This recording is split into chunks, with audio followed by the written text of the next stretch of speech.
देवों के देव महादेव के चरण में प्रणाम करतानी, हमार प्रणाम स्वीकार करी। मैया पार्वती जगत जननी भवानी के चरण में प्रणाम करतानी, हमार प्रणाम स्वीकार करी। लीलम दीदी हरेंद्र भैया के चरण में प्रणाम करतानी, हमार प्रणाम स्वीकार करी। सभी गुरु भाई बहन जहाँ तक हमारा आवाज जाता सभी के चरण में प्रणाम करतानी, हमार प्रणाम स्वीकार करी। तो हे गुरु बहना, आज फिर से एक बहुत सुंदर कहानी सुनावतनी, रउआ लोगिन ध्यान से सुनी। ता एगो गांव में दूगो गोतनी रहली। एगो गांव में दूगो गोतनी रहली। ता बड़की गोतनिया पहले ही से बसत रसत रहली और मर्दा उनकर मालिक रहे घर के। ता मौगी चांद रहे। ता उनकरे घर में हुकुम चलत रहे। उनकरे घर में हुकुम चलत रहे। ता कुछ दिन के बाद देवरों के बियाह हो गई। देवरों के बियाह हो गई तो जौन कन्या आईली घर में, ओहो बेचारी शिव गुरु के बहुत पक्का भक्त रहली। शिव गुरु के जैसे कहला ना कि दिल में समा लेला, से वो बेचारी दिल में समा के रखले रहली शिव गुरु के। इतना शिव गुरु के भक्त रहली। ता शिव गुरु के महिमा से वो बेचारी के 2 महीना बसली, उनकर पति के नौकरी लग गई। उनकर पति के नौकरी लग गई। ता कहली बड़की दियादिन से कि ये दीदी, शिव गुरु से हम मन्नत मांगले रहली, कहले रहनी ना कि राउत देवर के जब नौकरी लग गई है ता हम शिव गुरु के धाम से चर्चा कराए। से चर्चा करावे के मन बा, रुआ का कहतानी। ता उनकर मन में तो एकदम खलबली मच गई कि आज ले हम ना चर्चा करैनी, आई कहिया के पाको दरुना आ गई बिया से मंगत मांगले रहली। हम इतना कुछ कहनी त ना, आई औते मन्नत मांगे लगली अपना पति खातिर। मन में उनका जलन पैस गई, कुछ ना बोली। ता छोटकी कहली कि ये दीदी चर्चा कराएब तो चर्चा में काका लगेला, सेरुआ बता दी तब मंगाए बाजार से। तो मन में तो उनकर जरंत पैसल बा। तो मुंह बाजार के कह तारी की का लगी से बोवारी मछली लगाता, से 2 किलो बोवारी मछली ले आवा और वही के प्रसाद बनाला और सब शिष्यन के बांट दिया। वो बेचारी मान लेली। बहुत भोली रहली, बहुत भोली आ सच्चा दिल से शिव गुरु के पूजा करत रहली बेचारी। मन में कोई छल कपट ना रहे। तब पति से जाके कह तारी के जी से 2 किलो मछली बोवारी ले आई रहुआ से शिव चर्चा कराए। तो पति बेचारा ला देलन, उनका का पता बा। उ बेचारा ला देलन ता उई का कैली कनिया से मछली के धो धा के बना के आ कटोरा में तोप के रखले बाड़ी, प्रसाद के रूप में रखले बाड़ी। ता सब शिष्यन के बोलैली, जितना उनका मन रहे बुलावे के टोला मोहल्ला में सब हित नात के सबके बोलैलन चर्चा में। सब कोई चर्चा में अइलन ता सब कोई चर्चा भजन करे लगलन। धाम से चर्चा होखे लगल। तब गोतनिया ना आयल रहे और बहरिये से मने ताक झाक करे कि कब परसदिया बटाई त एकरा सब दोषी। त हमहू कुछ आके बोलो, एकरा कब दोषी कब खराब एकरा कही से ताक झाक में वो लगल रहे। तब देखी रवा महादेव सब देखत रहलन। महादेव ता जे महादेव के दिल से पूजा करेला ओकरा पर महादेव छात रहेलन। ता वैसे ही उस शिष्या इतना भोली रहली बेचारी कन्या, उनका पर महादेव एकदम छात रहलन। त महादेव सब देख रहलन कि का ई कर रहल बा ई भोली शिष्या के साथ। त महादेव ऐसन महिमा बरसैलन कि वहे मछलियां एकदम फल फूल से भर गई। कठौता के कठौता फल फूल से 12 रंग के फल से एकदम भर गई। ता चर्चा हो गई, भजन हो गई, आरती होवे लगल।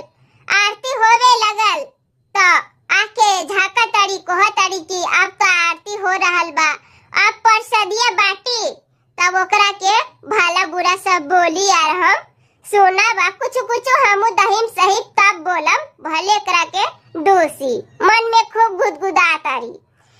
ता आरती होखे लगल त प्रसाद बटाई लगल,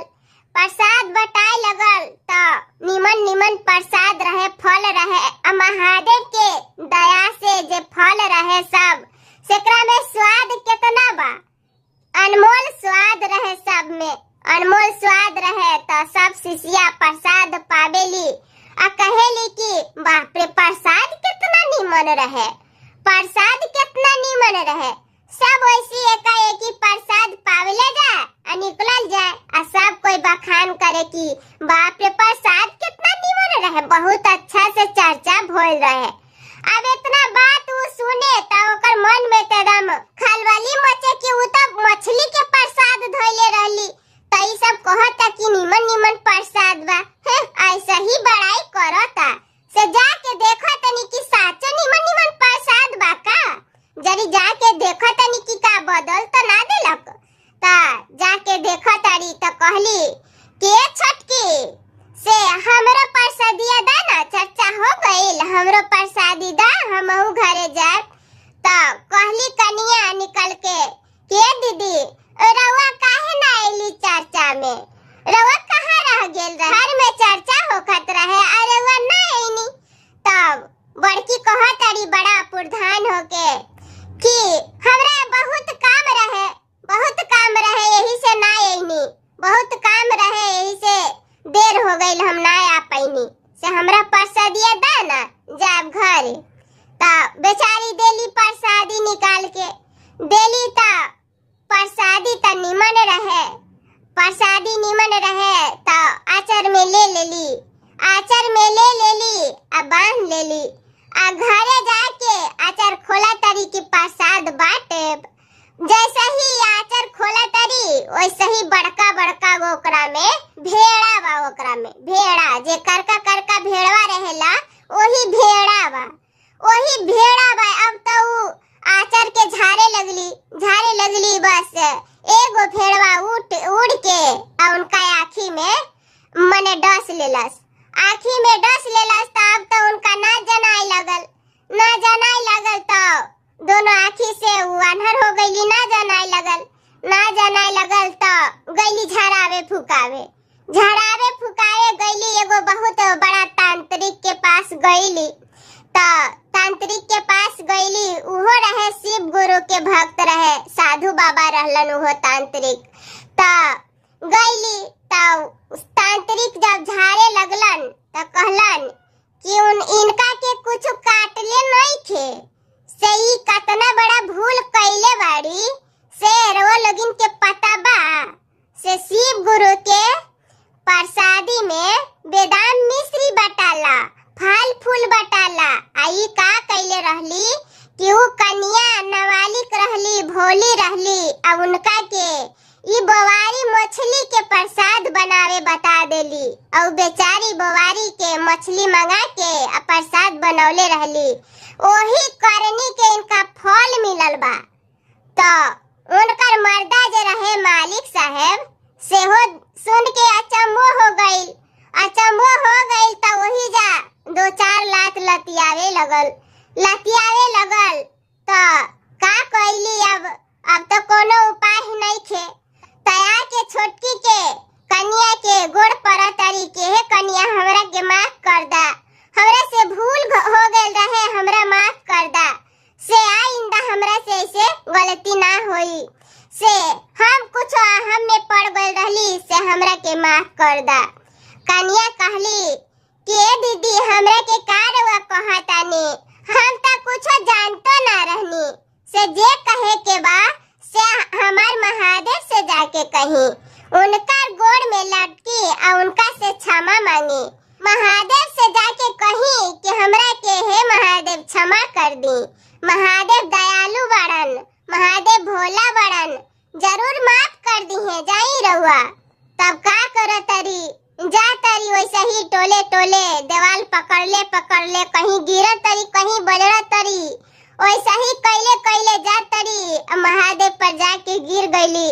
काली के हे महादेव, हमरा से बहुत बड़ा भूल हो गई, हमरा के रउआ माफ कर दी। से हमर दोनों आँख से हम अंधा हो गई बानी, हमरा ठीक कर दी महादेव। हमरा से कसूर हो गई बा, आज से हमरा से गलती ना होई। हे महादेव हमरा पर कृपा कर दी, क्षमा कर दी हमार। तो महादेव तो इतना संसार के दया करेलन, महादेव के रचल संसार बा, तो महादेव काहे ना दया करी है। महादेव इतना भोला बड़न, तुरंत दया कर देलन, दोनों आँख से ठीक हो गईली। आँख से ठीक हो गईली तो हर हर महादेव करके जयकारा लगावे लगली। और बड़ा धूमधाम से दोनों गोतनी मिलके बहुत धूमधाम से चर्चा करौली, बहुत धूमधाम से चर्चा करौली। और फिर सब शिष्या बहन के बुला के आंगन में भजन गवावतरी। तो देखी महादेव शिष्यन